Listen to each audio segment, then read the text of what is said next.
no one in the cafe would let her sit down.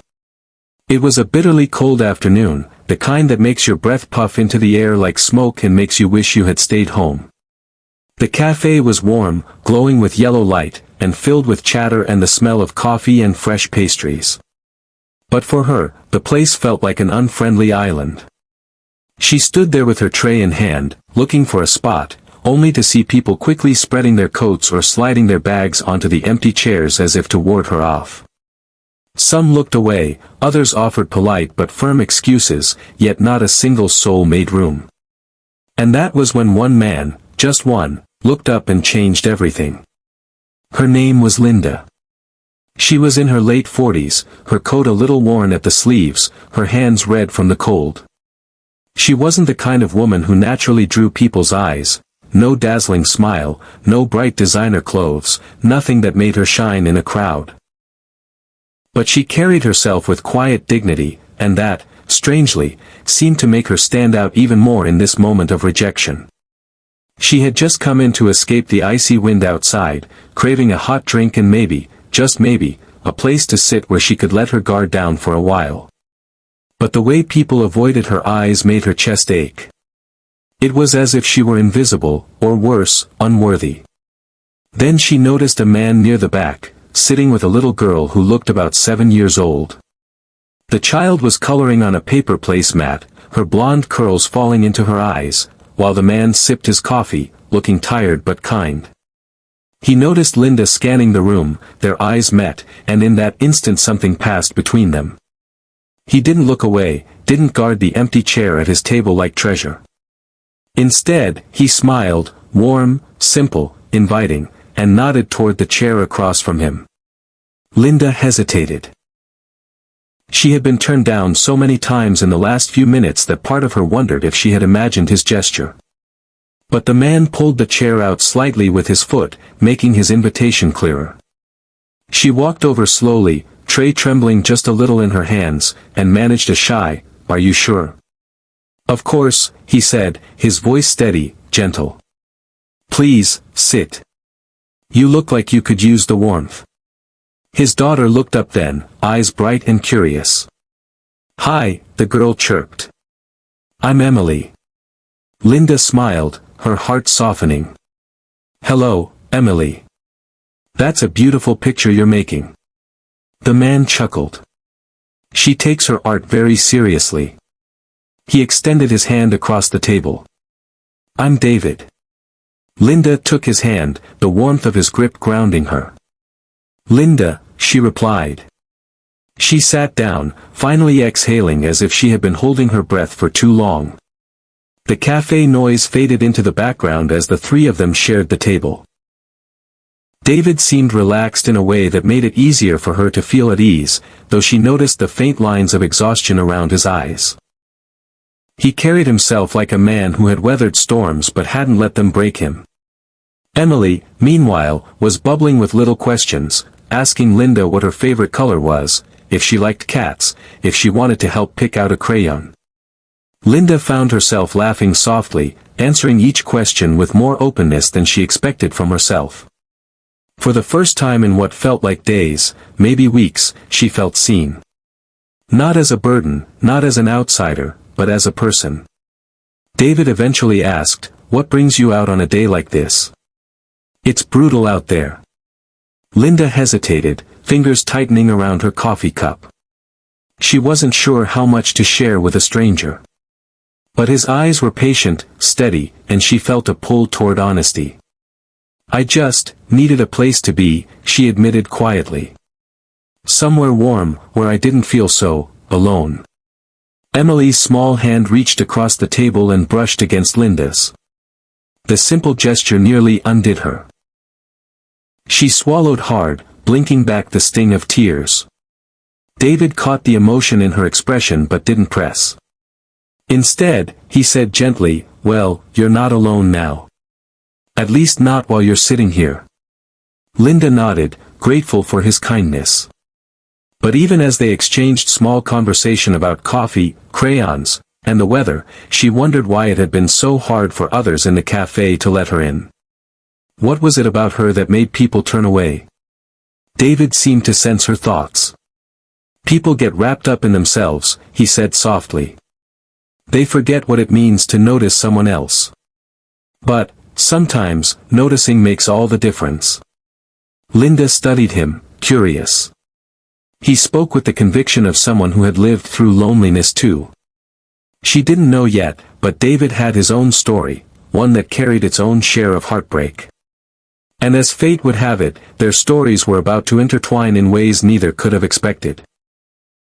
For now, though, Linda let herself sip her coffee slowly, savoring the warmth not just from the drink but from the company.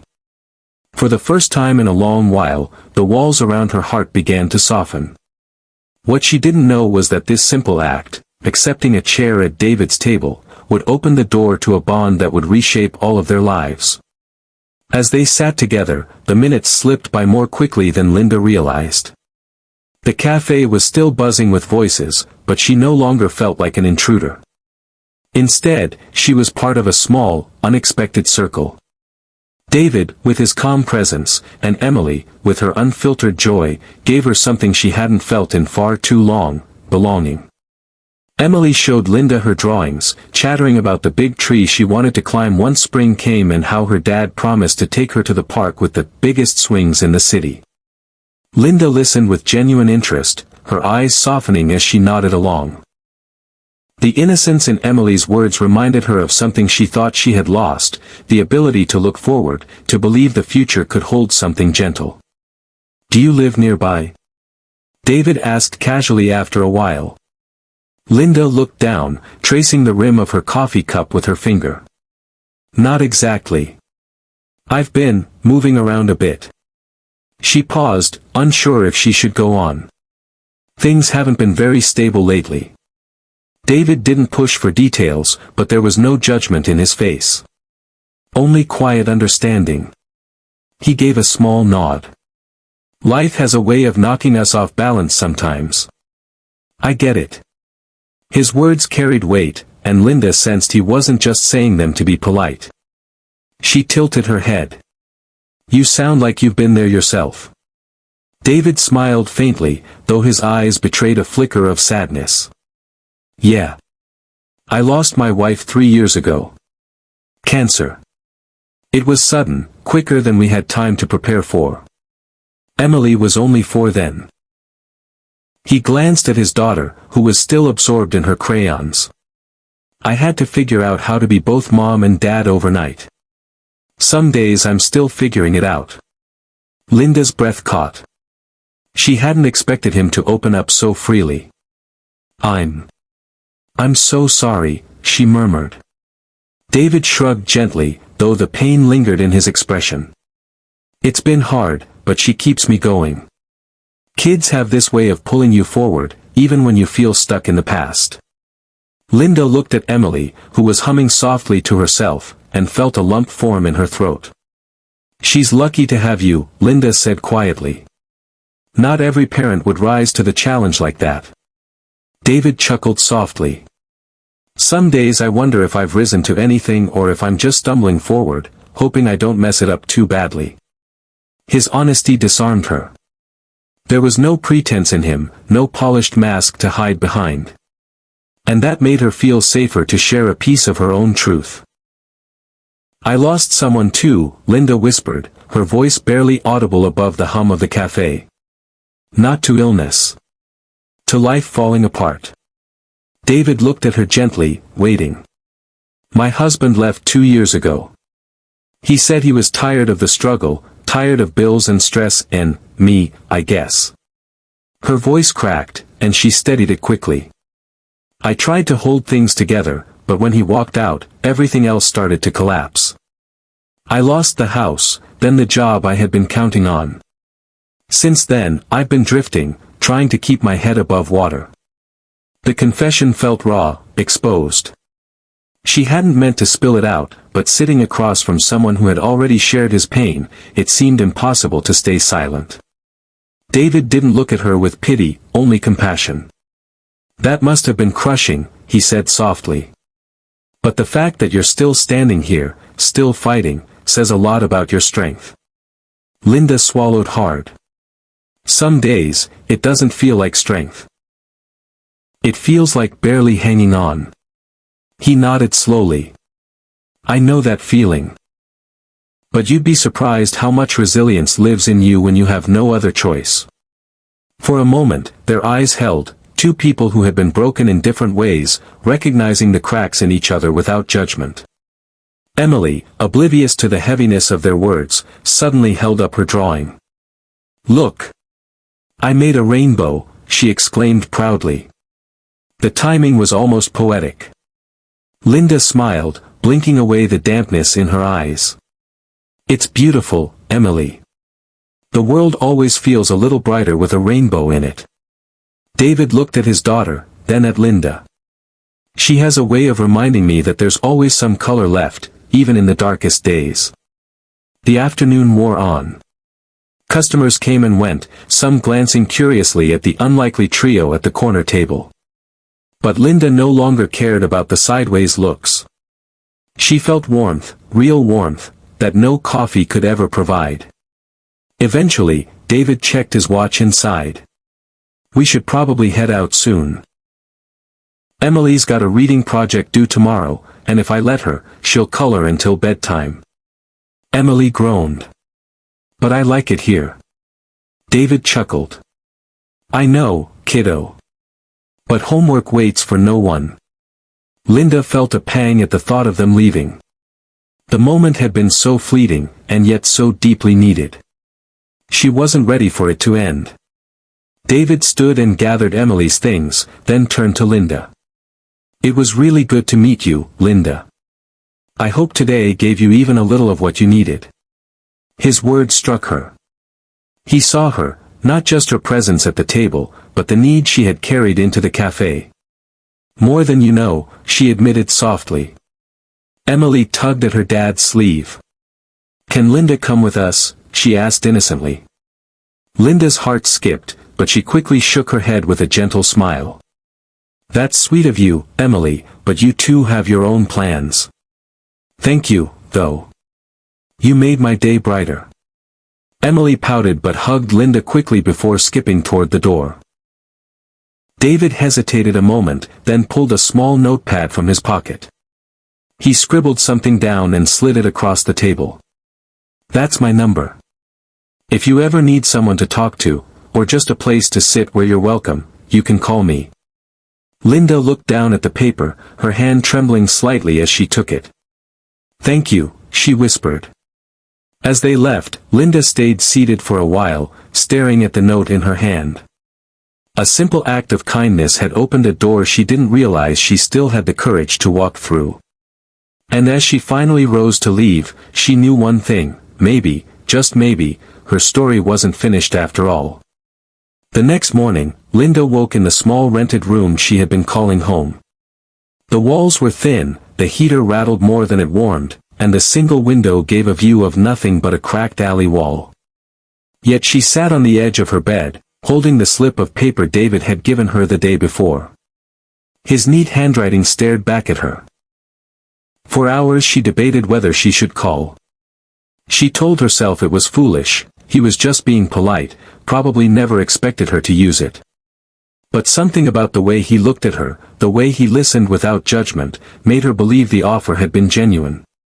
She folded the paper carefully and tucked it into her coat pocket before heading out to search for another day job, though her steps felt lighter than usual. Meanwhile, David was rushing through his morning routine with Emily. Packing her lunch, checking her reading project, tying her shoes, every moment a reminder of the life he had pieced together. Yet all morning, he found himself thinking about the woman at the cafe. Linda. There had been something in her eyes, a mixture of fragility and quiet strength, that stayed with him. He wondered if she would ever call. 3 days later, she did. Her voice on the phone was hesitant, almost apologetic. I hope I'm not bothering you. Not at all, David said quickly, relief in his tone. I'm glad you called. There was a long pause, then she said, I don't really have anyone else to talk to. And the way you and Emily made me feel that day, it mattered. Then I'm glad we met, he said simply. Would you like to grab a coffee again? Emily's been asking about you. That melted something inside Linda. She has. She wanted to know if her rainbow friend would come back. Linda laughed softly, the sound surprising even herself. Then I suppose I can't disappoint her.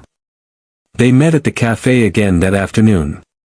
This time, when Linda walked in, she didn't hover by the entrance or feel the sting of rejection. She went straight to the corner table where David and Emily were waiting, and Emily greeted her with an excited wave. The three of them settled in easily, as if no time had passed. Emily chatted happily, while David asked about Linda's job search. She admitted it hadn't gone well, that most places weren't hiring or wanted experience she didn't have. David listened, and then said, "You know, the community center down the street is looking for part-time help. It's not glamorous, but it's steady. I can put in a good word if you'd like." Linda blinked in surprise. "Really? You do that?" "Of course," David said. "Everyone deserves a chance." The kindness in his offer was almost overwhelming. She had grown so used to doors closing in her face that the idea of someone opening one willingly felt foreign. She nodded, fighting back tears. "I'd be grateful. More than I can say." Over the next week, David kept his word. He spoke to a friend at the community center, and soon Linda was working a few shifts, helping with the front desk and organizing after-school activities. It wasn't much, but it gave her a sense of purpose, a reason to get up in the morning. And with each passing day, her bond with David and Emily deepened. She found herself joining them for coffee more often, sometimes even helping Emily with homework while David ran errands. Emily adored her, and Linda began to feel something she hadn't in years, a sense of family. Yet, as the closeness grew, so did Linda's fear. One evening after walking home from the community center, she sat in her small room and whispered to herself, "Don't get too comfortable. People leave. They always leave." She wanted to believe David was different, but doubt lingered like a shadow. Could she really let herself trust again? Could she risk being abandoned once more? David sensed her hesitation, though she tried to hide it. One Saturday, as they walked with Emily to the park, he said quietly, "You pull away sometimes. Like you're afraid to let anyone in." Linda's steps faltered. I guess I am." He looked at her gently. "I won't pretend to understand all of what you've been through. But I do know this, sometimes the hardest thing isn't surviving alone. It's letting yourself believe you don't have to anymore." His words hit her like a truth she had been avoiding. She looked at Emily running ahead to the swings, then back at David. "And what if I believe that, and then I lose it all over again?" David's voice was steady. "Then at least you'll know you lived, not just endured." For a long moment, Linda didn't respond. But deep inside, something stirred, a small flicker of courage she thought had gone out forever. That afternoon at the park, watching Emily's laughter fill the air, Linda realized she was standing at a crossroads. She could keep guarding her heart, or she could take the risk of opening it. And though fear pressed hard against her chest, the thought of walking away from this newfound connection felt even more unbearable. She didn't know where this path with David and Emily might lead. But for the first time in years, she wanted to find out. Weeks passed, and the rhythm of Linda's life began to change. She had the job at the community center, modest but steady. She had evenings where she found herself laughing at Emily's silly jokes, or sharing quiet cups of coffee with David. The loneliness that had once weighed on her like an anchor was loosening its grip. But with each step forward, the fear still lingered. One rainy evening, as they sat together at David's kitchen table, Emily asleep in her room, Linda finally spoke the words that had been pressing against her heart.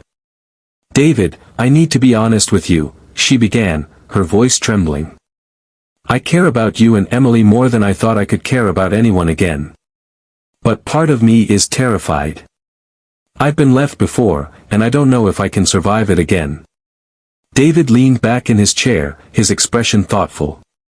He didn't rush to answer, didn't offer empty reassurances. Instead, he reached across the table and took her hand in his. "I can't promise you that life won't bring more pain," he said quietly. "But what I can promise is this: I don't walk away from the people I care about. I've already lost too much to ever take love for granted again." Linda's eyes filled with tears. She had been bracing herself for disappointment, for rejection, but instead she found something she hadn't dared to hope for: commitment, steady and real. For the first time in years, she let herself believe. Over the months, their bond grew into something deeper. Linda became a fixture in Emily's world, helping with school projects, braiding her hair, cheering at her little soccer games. And with David, she found a partner, not just in the laughter and the warmth, but in the struggles too. They faced the ups and downs of everyday life side by side, leaning on each other in ways that healed old wounds. One spring afternoon, back at the cafe where it had all begun, Emily tugged at her father's sleeve. "Daddy, remember when no one let Linda sit down? But we did." David smiled. "I remember." Emily grinned at Linda. "That was the best day ever. Because now you're part of us." Linda laughed through the tears welling in her eyes. She pulled Emily into a hug, her voice thick. "Best day ever, huh?" "I think you're right." David reached across the table, his eyes meeting Linda's with quiet certainty. "It all started with one seat at a table," he said softly. And in that moment, Linda realized the truth: sometimes the smallest gestures, the simplest acts of kindness, can open doors to love, family, and belonging. She had walked into that cafe broken and unseen, but she had walked out with a place in someone's heart. Her story was no longer about being turned away. It was about being welcomed in. As the three of them sat together, laughter and warmth filling the air, Linda knew she had finally found what she had been searching for: not just a seat at a table, but a place to call home.